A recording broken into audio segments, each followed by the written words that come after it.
the Damon Runyon Theater.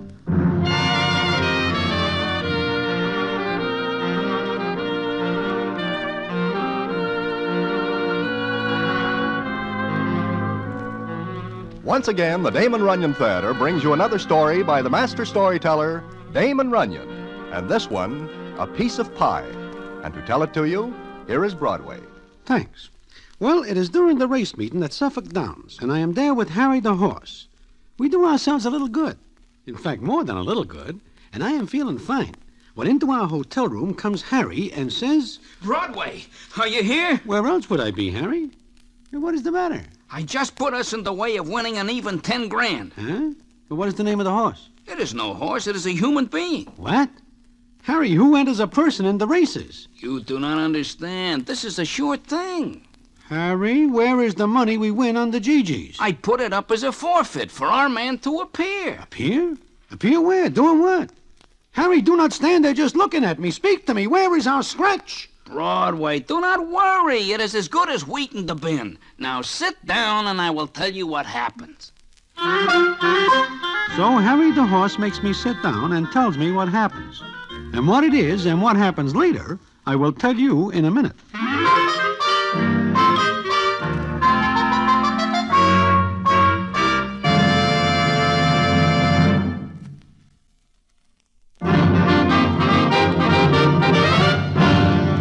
And now, back to the Damon Runyon Theater and the famous story, A Piece of Pie.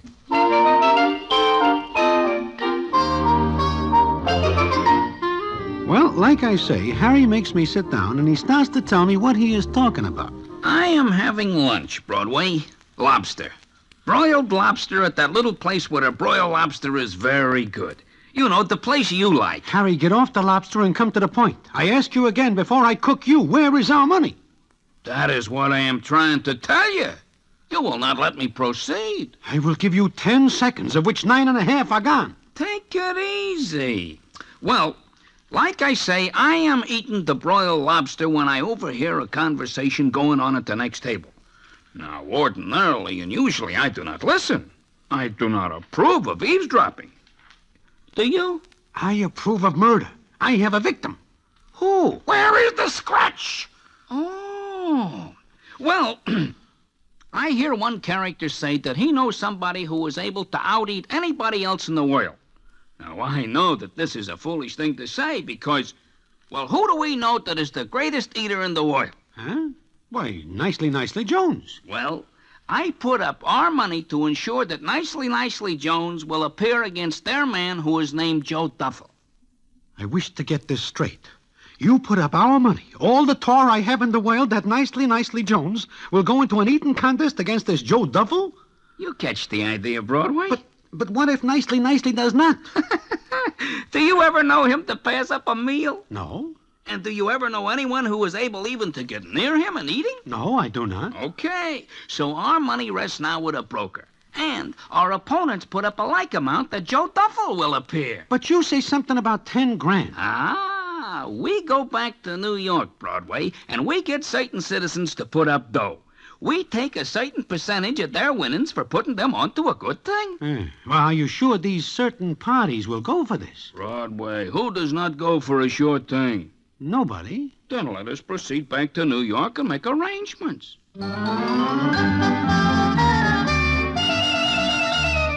Well, we do so, and arrangements are made. Bets are put up with a party who takes care of such things. The bets are heavy because it turns out that Joe Duffel's backers are very wealthy citizens of Boston, Mass., while Nicely's backers are such characters as Dave the Dude, Little Mitzi, Angie the Ox, Milky Willie, and etc. This makes me more than somewhat nervous, because if anything happens to cause these here parties to be separated from their tour, they are going to hold me and Harry strictly accountable. But Harry is not worried, because as he says in Mindy's, it is a sure thing, Broadway. We stand to collect maybe 3 grand apiece. Not as good as a first figure, but all right. Uh-oh, here comes little Mitzi. You worry too much. You will ruin your health. I would rather do it myself than leave it to little Mitzi. Shh, do not look worried. Appear nonchalant. Hello, Broadway. Harry. Hello, little Mitzi. Sit down, Mitzi. Thanks, I will. Because I have a little thing to discuss with you two. Certainly, certainly. You wish to put up more potatoes on the eating contest. I am already in tight for $5,000.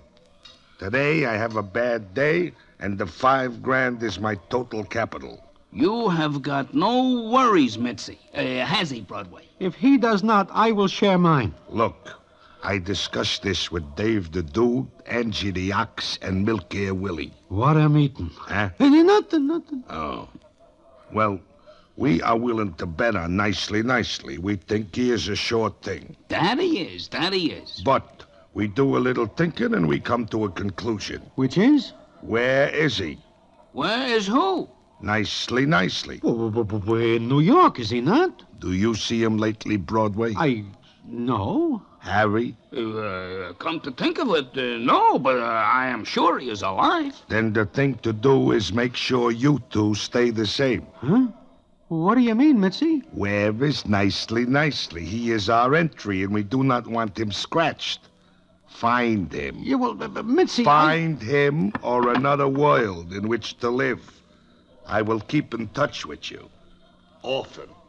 Oh, Harry, where is Nicely? Now that I think about it, I do not remember seeing him for weeks. Come on, we have got to find him. We sure do. And while we look for him, we will pick up some timetables of ocean liners and airplanes. In case.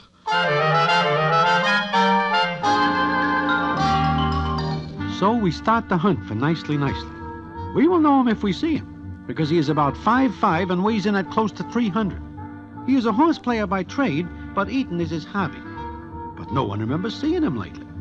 Then we get a lead, and we go to a place on Long Island and knock at a door.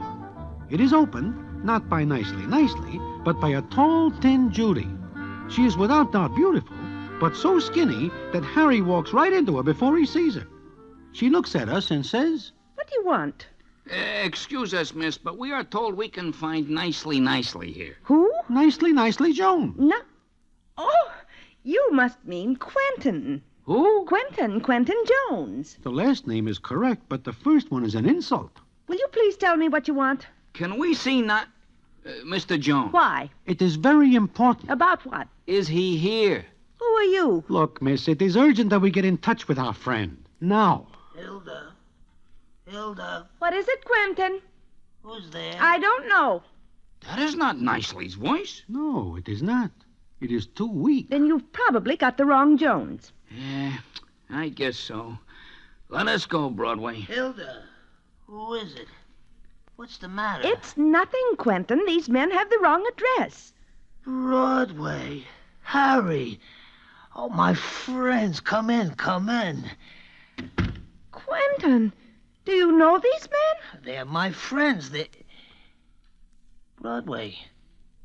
Harry. Why are you looking at me like that? You are a faker. You are not Nicely. But I am. Look at me real good.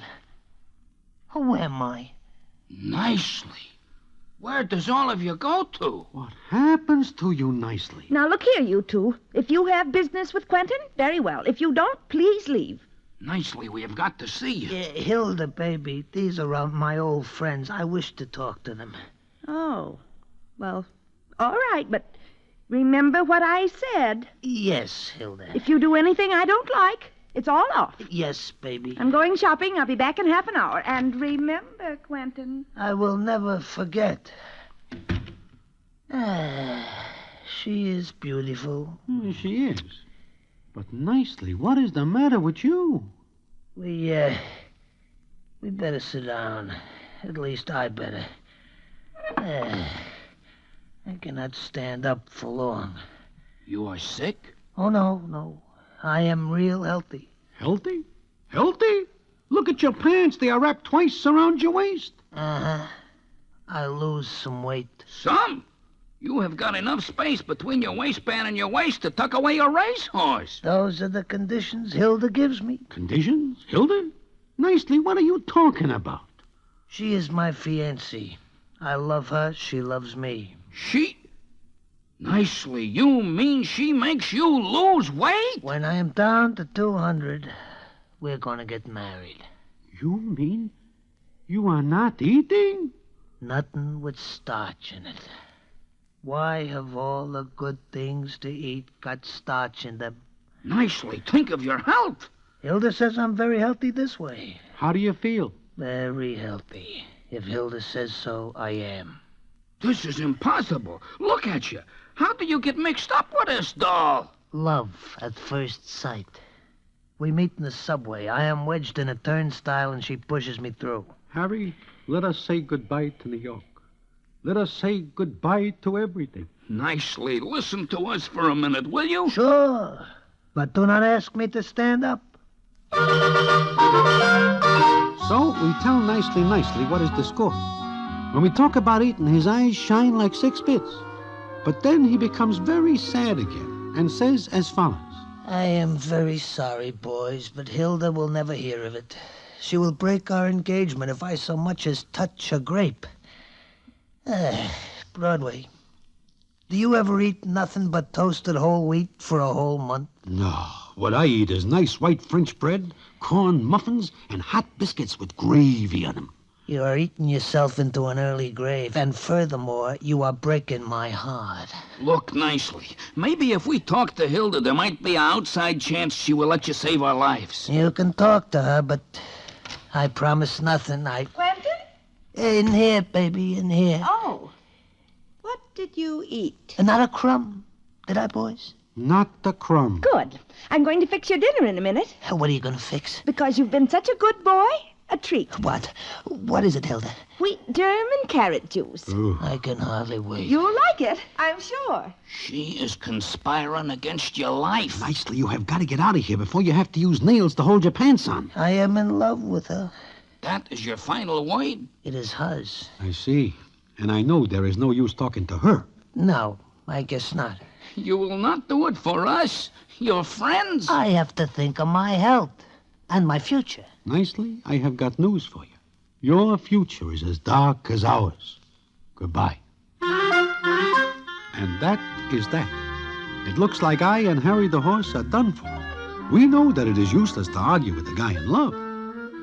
We leave nicely and start back to town, figuring that when it gets dark, we can grab anything that moves fast enough to get us far, far away. Then something happens that gives us hope.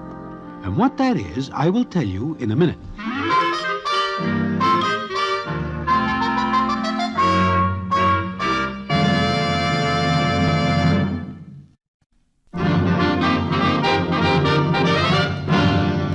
And now, back to the Damon Runyon Theater and the famous story, A Piece of Pie.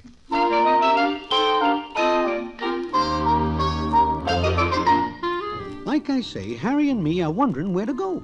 We say nothing to anybody about nicely because we have got to have time.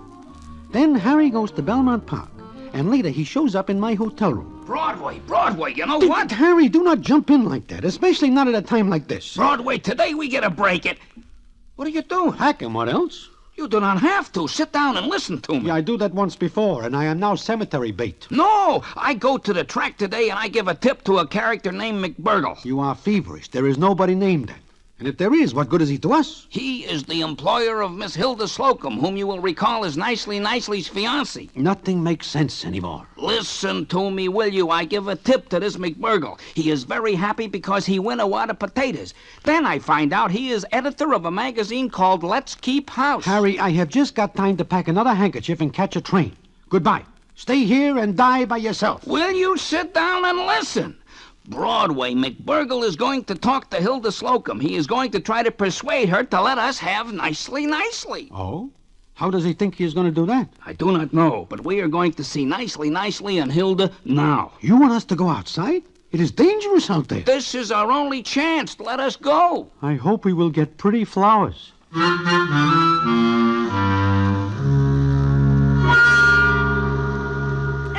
I know why you're here. I don't know what influence you have with my editor. I don't even know how you managed to meet him, and I don't want to know. But I can tell you one thing. Which is? That even if it costs me my job, I will not permit Quentin to enter that stupid, absurd, ridiculous, and sickening eating contest. Look, miss... You listen to me, Mr. Horse. The name is Harry. I don't care what it is. And you, Mr. Broadway, you listen to me, too.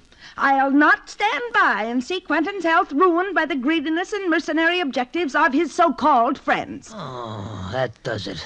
See, boys? And, Quentin, if you love me and want to marry me, Do you? Yes, Hilda, baby. Then you won't even consider what they're asking. Look, Miss Slocum, there is at stake not only money, but the health of two other people, namely Harry and me. So I was given to understand.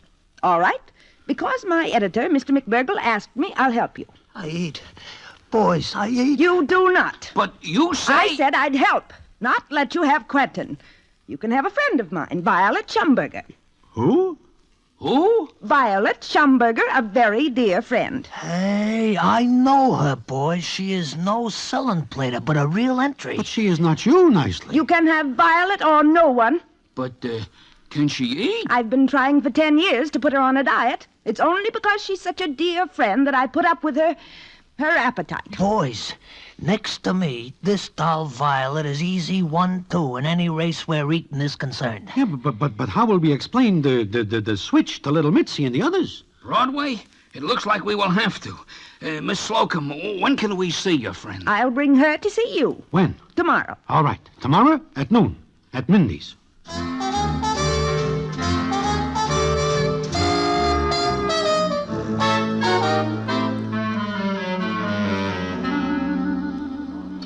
Boys, the rest of the boys are very angry that you do this to us. But we tell you, Mitzi, it is not our fault. Can we help it if Nicely falls in love and gives up eating because of it? This Violet Schumberger doll better be good. She better be good.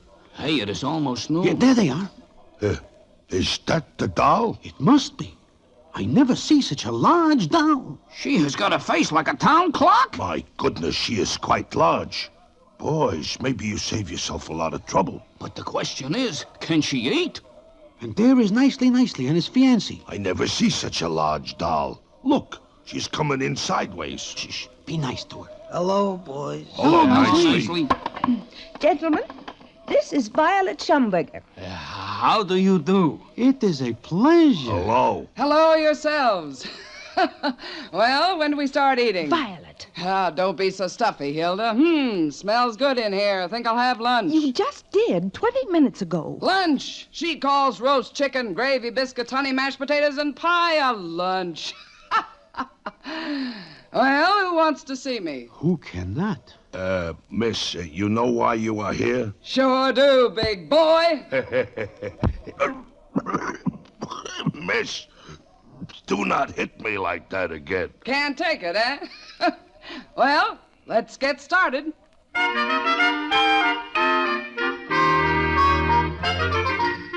And Miss Violet Schumberger eats for us. 2 hours later, even little Mitzi is convinced that we have a good entry. Especially when Miss Hilda Slocum agrees to let Nicely coach Violet for the contest. Then comes the day of the contest, which takes place in a private room in Mindy's. Everybody concerned is there, including 2 judges called in from neutral country.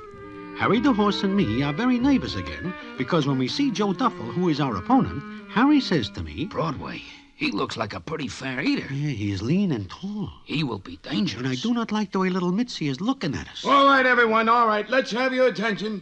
As one of the judges, I must call your attention to the rules of this contest. Attention, please, attention. Now, here are the rules. The 2 contestants must eat with knife and fork or spoon.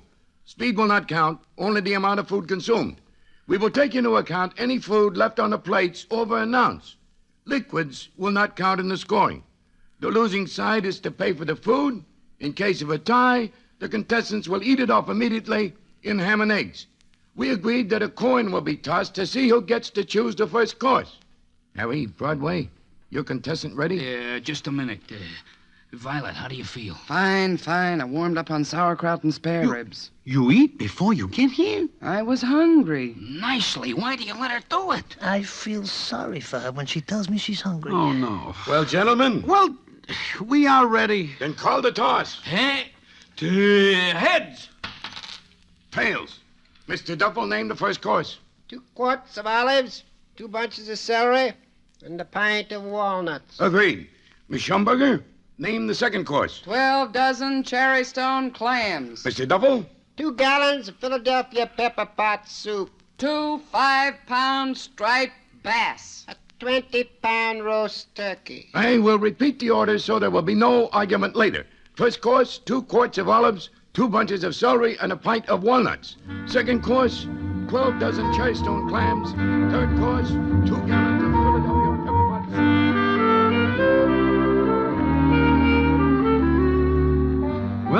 goes on until a dessert is decided on. Miss Violet Schumberger calls it, and it is a pumpkin pie 2 feet across and no less than 3 inches deep. The contest starts at 8:30 p.m. sharp, and for a while there is no sound except eating. Then little Mitzi whispers to me as follows. Broadway, she is not keeping up with this Joe Duffel. Well, yet, Mitzi, it is not speed that counts. Yeah, that is right. I do not like the way this is going. I wish Nicely is in there. Wait a minute. She is beginning to catch up a little. Yeah, she is. No, she is not. Joe Duffel is slowing down a little. All right, bring the turkey and split it in half. Now we will see the real eating start. Just a minute. What is the matter with her? Violet, what is the matter? I forgot something. Huh? Violet, why do you stop eating? You have got half a turkey. Give up, Miss Schumberger. Give up. I haven't started. I just wanted to ask, where's the stuffing for the turkey?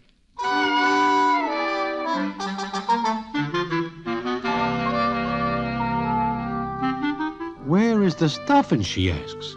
Joe Duffel looks a little startled at this, but they keep eating on even times until the waiter brings the pumpkin pie, and the scene is as follows. Last course dessert, each contestant will eat half this pumpkin pie. Ready, Mr. Duffel? Ready. Ready, Miss Schumberger? Yes. Wait a minute. Hey, she's asking advice of her coach. That's not allowed. What do you mean? That's a foul. Now, wait, everyone. I'll have to consult with my colleague. Hold everything. Broadway, you better start running. You too, Harry. No, wait a minute, Mitzi. Attention, please. My colleague and I have decided that no actual foul in the eating has been committed. However, if Miss Schumberger did ask advice, then there is a foul. Mr. Jones, will you tell us what Miss Schumberger whispered to you? Why, sure. All she asks is, when she finishes, can she have another piece of pie? Gentlemen, I'm licked.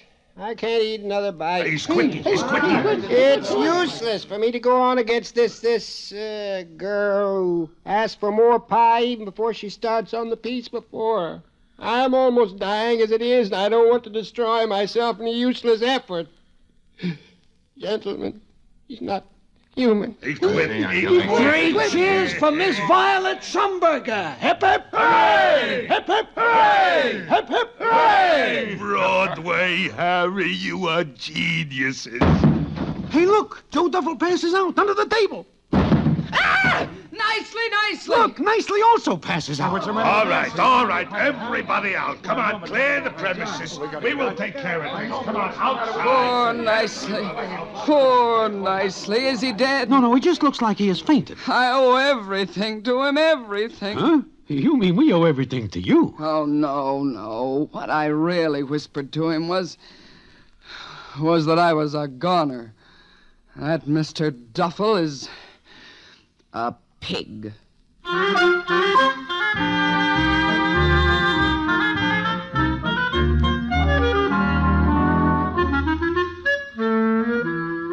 Well, the doctors at the receiving hospital are greatly puzzled later to receive from the same address at the same time one patient who is suffering from undernourishment and another one who is unconscious from overeating.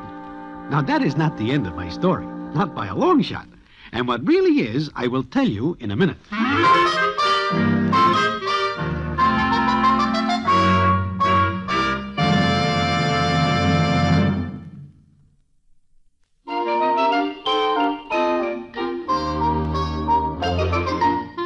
Well, the payoff comes some days later, when I am sitting in Mindy's.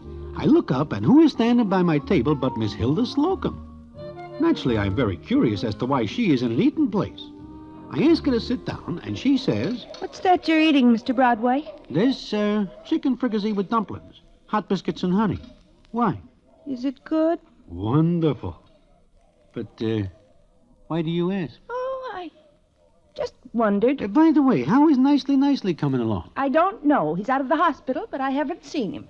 Or Miss Violet Schumberger. What? They eloped together. They sent me a postcard. You mean Nicely and Miss Violet Schumberger? They are married? Yes, they're in Florida. They opened a barbecue stand, and the chances are they're eating like 7 mules. How do you like that? I don't. Men. They're all alike. A woman does something to help them, to please them, and they... Yeah, I see. I am sorry, Miss Slocum. My editor, he... Oh? What about him? He Said he'd take me dancing if there was anything to take hold of. I see. And you like to dance? Very much. That chicken and dumplings. They're really good. Oh, very good. But, of course, not for people who are on a diet. I want some. Uh-huh. Well, what are you staring at me for? Oh, nothing. I am just thinking, you must be very fond of dancing. Waiter, another order of this, and make it snappy.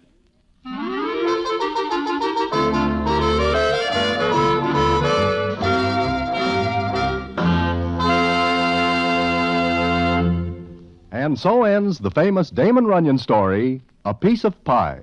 Listen in again next week for the Damon Runyon Theater.